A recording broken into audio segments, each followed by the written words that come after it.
And now, Gene Enerson. With Jeff Renner, weather.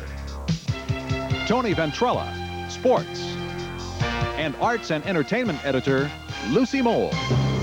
This is King 5 News. Good evening, I'm Don Porter. Close calls and hard landings for two light planes in our region tonight. Just after 8 o'clock, the landing gear on a twin-engine plane collapsed on touchdown at Sea-Tac. No fire, no injuries there. Then, earlier, about 6:15, a seaplane coming into Skagit County Marina at La Conner hit some overhead wires and skidded up onto the beach, stopping a few inches away from a house. 2 people injured, but listed in stable condition. One of those injured was reportedly on the beach east of the Swinomish Channel when that plane came in. A full house at tonight's meeting of the Seattle City Council, people unhappy at the prospect of bigger electricity bills. Seattle City Light wants to increase rates to pay for the growing cost of energy. Rate boosts of about 9.5% at home, up to 25% for big industrial customers. Emily Langley reports tonight some of those industrial users warn rate hikes that big could spell layoffs or even shutdowns. It's been a little more than a year since Bethlehem Steel became Seattle Steel. These workers took a 23% pay cut to keep the mill going. Now, 200 workers may lose their jobs because of increased power rates. This business of creating an additional increase for the industrial users has a hidden cost to it, and that hidden cost is the loss of jobs. It takes a lot of energy to heat this steel. Last year, Seattle Steel paid more than $4 million for power.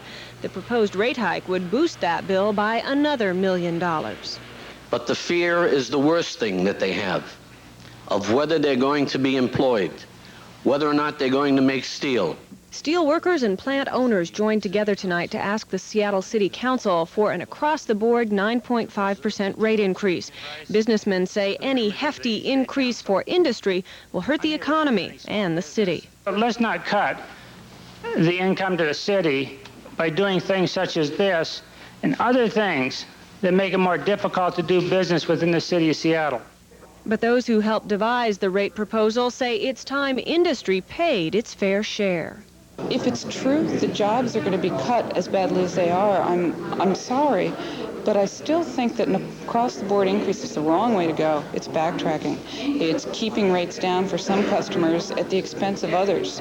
The City Council members have 1 week to consider what they've heard here. They'll vote on raising your power bill on March 17th. In Seattle, Emily Langley, King 5 News.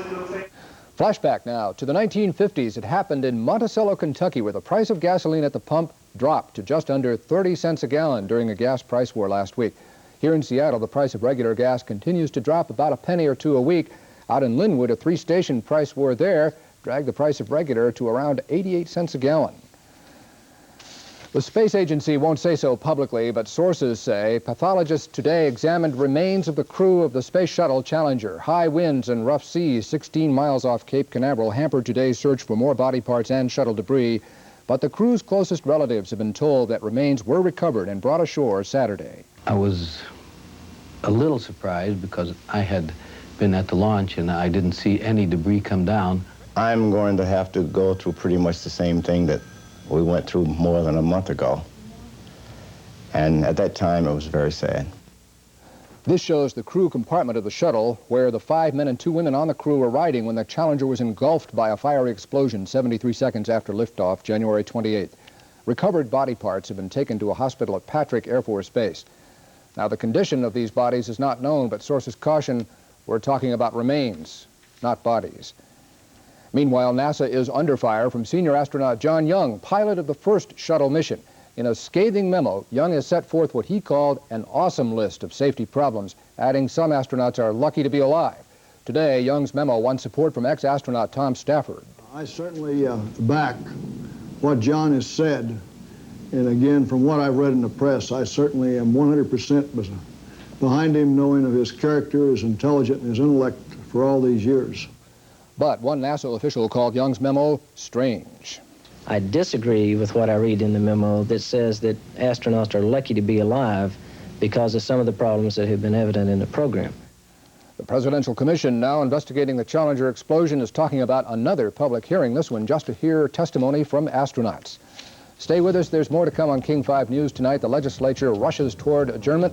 And down in Olympia tonight, party time at the governor's mansion, where the belle of that ball was Washington State.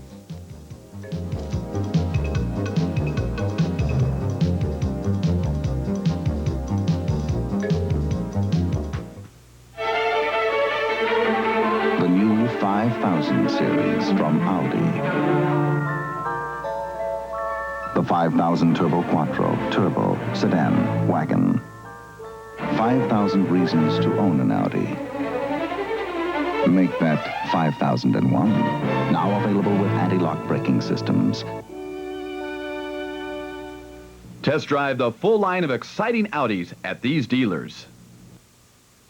Memorex brings you a slight exaggeration.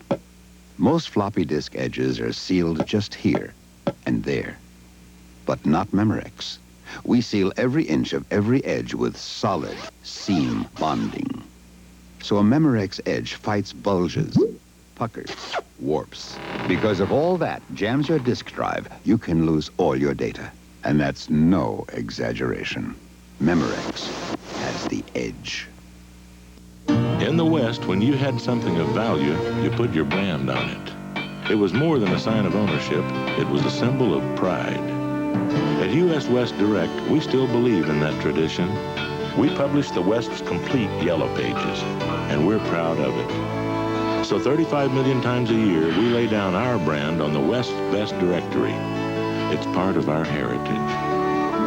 U.S. West Direct, publisher of the West's best Yellow Pages.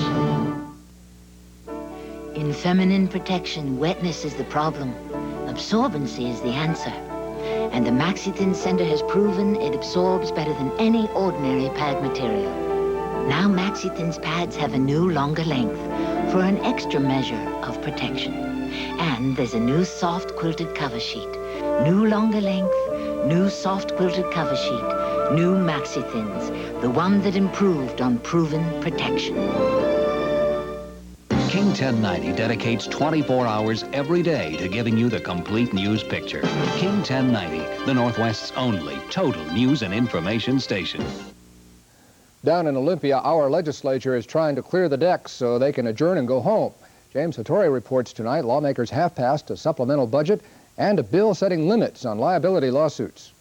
Lawmakers in the Senate joined the House in approving new limitations on a victim's ability to sue for civil damages. I'm speaking for people who have had trouble getting insurance, counties and cities going bare. Supporters, lobbied heavily by municipalities and private industry, hope it will help lower liability insurance rates and make coverage more available. But many remain skeptical.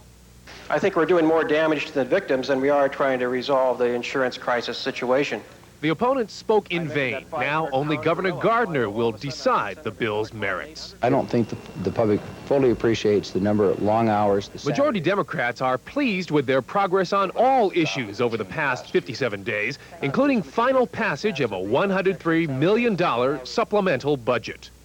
The general public, I don't think, fully realizes on both sides of the aisle how hard these people work down here. While most of the long hours of work are over, a few issues do remain. Among them, the governor's reorganization proposals and a tax deferral program for new industry and for economically distressed areas.